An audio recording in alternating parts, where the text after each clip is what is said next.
Hello YouTube, today we're going to discuss how RyeTwost, we're going to discuss how RyeToast, whose second channel is RyeTwost,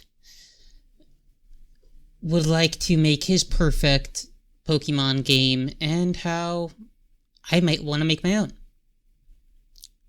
So let's move me out of the way. Wrong thing. Select that. Full screen, so I'm back in the way, but less so. I'm short now. I have no head. And... oh yeah. Start. People wait longer into their Pokemon-based channels to do something like this. But I've always wanted to, and I've thought about it for a long time, so I'm doing it now anyway. Every Pokemon fan... do it anyway is a very good general life policy. This is how I made my channel.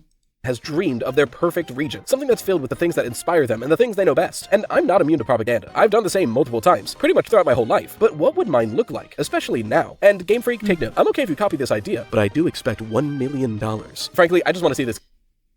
So, funny thing, a lot of companies will not take fan suggestions just because taking fan suggestions opens them up to lawsuits from those fans. They could get copyright claimed. Nintendo might not care because Nintendo technically claims that every single form of Pokemon content belongs to them, but nobody really wants to have a lawsuit, and Pokemon's doing kind of fine. Get made. I don't know how to make games, and I don't have time to learn. Who knows? If you guys really like this video, I already know way more about this region than I'll have time to share. So this could be like a mini-series, and if it gets finished, maybe I'll commission some programmers, I don't know. But when thinking about a Pokemon game, I think the best place to start is the region. And I don't think I'm alone in that. If you start with your region and your map and your ideas, then the Pokemon you make for that region can fit in so much better with said region, obviously. Think of... I'm actually going to disagree. It's not the region is the setting where you would put all of the Pokemon. I think where you would start with a story is actually the sort of story you want to tell, and then you turn that into what sort of place is good to tell that story.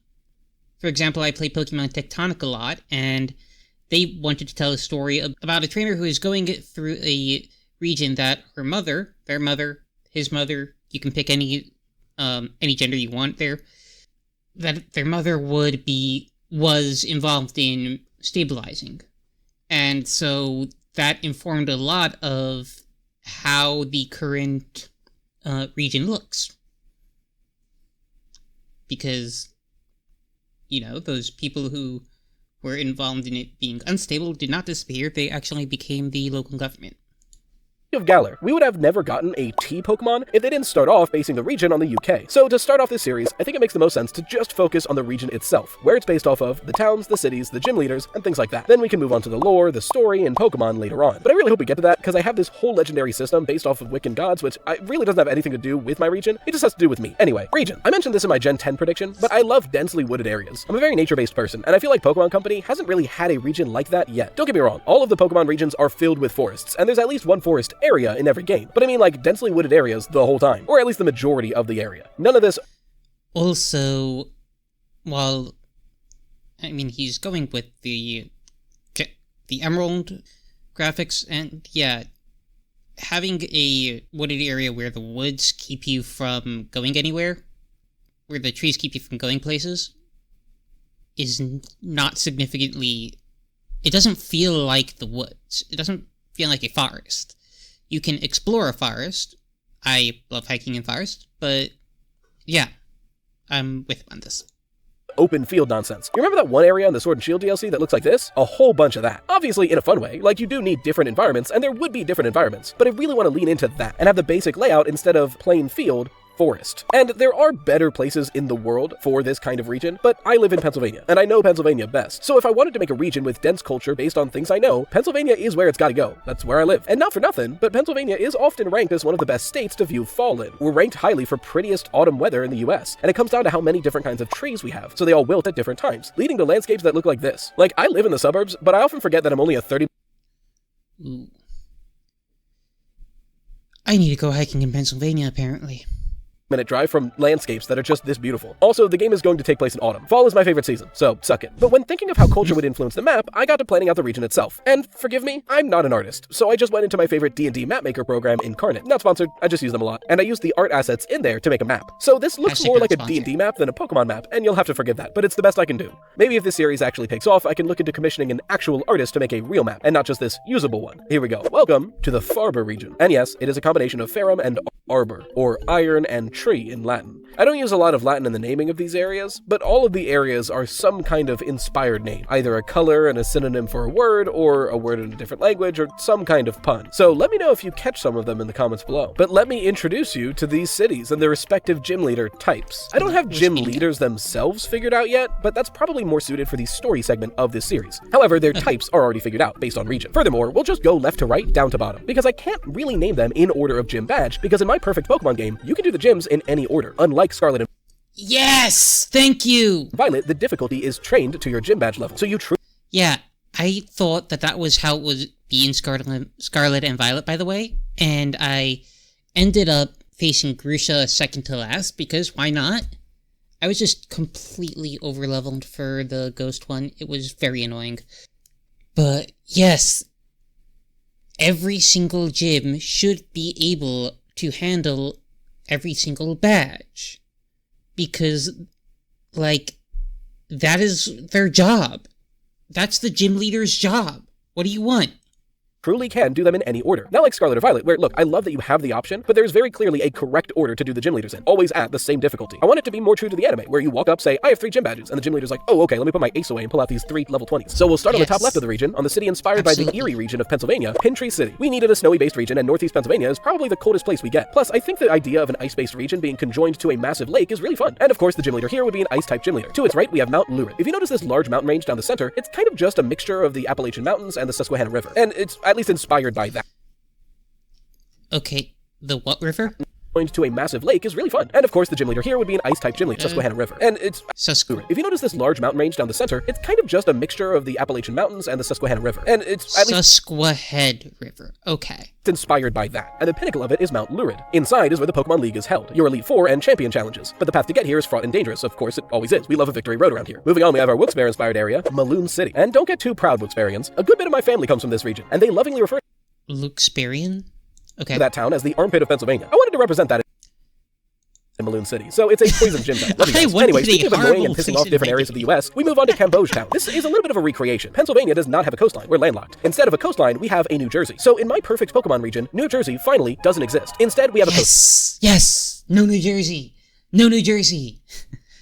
Woo! I think I have an emote for that. No, wrong number, wrong thing. Oh no, I ended up in the middle of nowhere. A good bit of my family comes from this fire city, Blaze Rod City. This part is unlocked. Instead of a coastline, we have a New Jersey. So in my perfect Pokemon region, so New Jersey finally doesn't exist. Instead, we have a coastline. And Town is right on there, because, like, you need a beach. Moving to the bottom left, we now move to our Pittsburgh-inspired city, Blaze Rod City. This part is pretty on the nose, and it wasn't meant to be a Minecraft reference, it just happened that way. Minecraft had a word that was already based on this pun, and I like this pun, but I have to have a city based on Pittsburgh. I'm pretty sure Pittsburgh produces the most steel in the US, if not the world. So a really industrial-based town with molten magma flowing down the side seems super... Okay. That is a good question. Let's find this out. Most steel. China, city. How about city? Oh, largest in the US, according to Wikipedia, in the world. Yeah, okay. Very cool.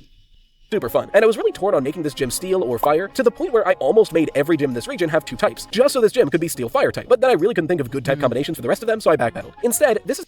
So, my ideal sort of regional gym typings is either double type or some sort of strategy that works with both types. For example, a fire grass gym that does sunshine, or that does sun teams, or water electric rain teams, or something more innovative and kind of random like Tailwind on a Steel Rock team, giving the rock types actually, you know, some speed to work with. This is a steel-type gym with a lot of fire Pokemon mixed in, and the gym leader's ace will be a steel-fire type, but it's still primarily a steel gym. Moving on to our Appalachia-inspired town, we have Ambridge Town. I've got a lot of college friends actually who came from this mountainous middle region of Pennsylvania, and they've told me a lot of stories about it, and I visited a couple of times myself. I love the Pennsylvania mountains and how they're covered in trees, and I just knew that that kind of region needed to be represented in this game. Thinking rock type or grass type is pretty obvious for the gym here, and I'm envisioning these like wooded cave mountain areas outside the town that you can explore. Because like yes, there'll be exploratory areas, but this is still a route-based game. Push comes to shove and I ever get to make a Pokemon game, it'll be a 2D game. I don't know how to make a 3D game, and an open world 2D game sounds bad. Moving across the range, we have Empius City, based off of Harrisburg's region, and Harrisburg in general. This is kind of your centralized city, where it's not the biggest, but it's really just the official business that happens here. For example, although the Pokemon League is in Mount Lurid, the Pokemon League HQ is in Empius City, because, like all bureaucracy, it's unnecessarily complicated and very inconvenient. Moving down, we have our Lancaster and farmland-based region and city in Claymostown. Pennsylvania has a massive amount of farmland, like just an absurd amount, and a lot of that comes down to the surprising amount of Amish folk who live throughout the middle of Pennsylvania. So adding a town in the region based on that, which is very farming-focused, felt natural. And this would be where the least amount of trees are in the region. As far as the gym type leader goes, it's either ground type or grass, right? Like it's farming. It just depends on how I'll land with Ambridge Town. But honestly, I might just move grass up to the Elite Four and let these two settle with the other type. And finally, Freighter City, based on good old Philadelphia. Grass type Elite Four. How are you going to...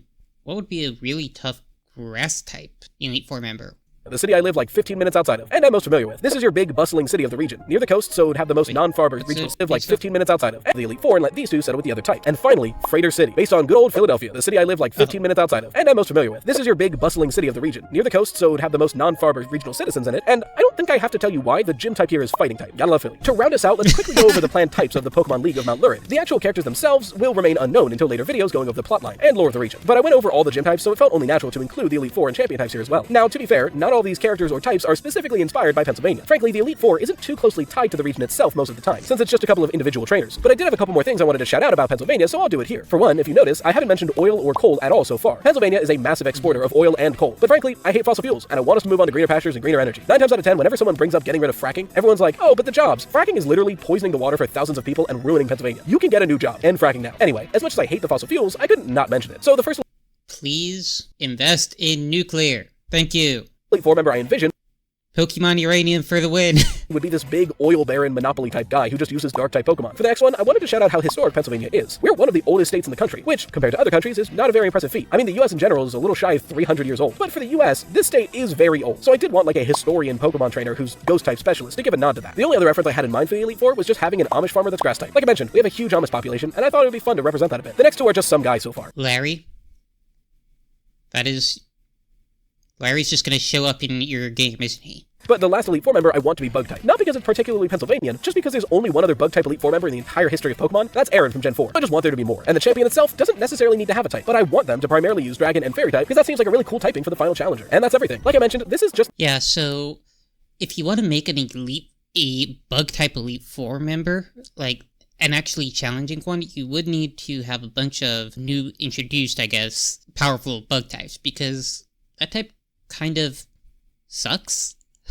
The region and planned types of the gyms and Elite Four members, but I would love to continue this series. It's mainly because it's a region that I've been having bounce around my head for years now, and it's just so fulfilling to put it down on paper and fun to do. If you guys seem to care about this, frankly even not because I had a lot of fun, I'll probably continue the series. Probably next with the starters, legendaries, and general lore, and then maybe with the plotline of the game and additional Fakemon. And if I get extremely lucky, one day I would love to work with someone to make a 2D Pokemon game version of this region, but who knows what the future holds. Anyway, if you want to watch my last video that was all about the Switch 2 leaks and the dimensions that I got from those images, you can watch that right here. Yeah, so if you happen to like making fan games, I guess you can reach out to RyeToast. This is his actual I get it. thing. In a franchise where some of the... And his Twitter is RyeToast YouTube. And maybe that game will become a reality at some point. If you made it this far, give me a like and a follow, and comment if you want. Really appreciate it.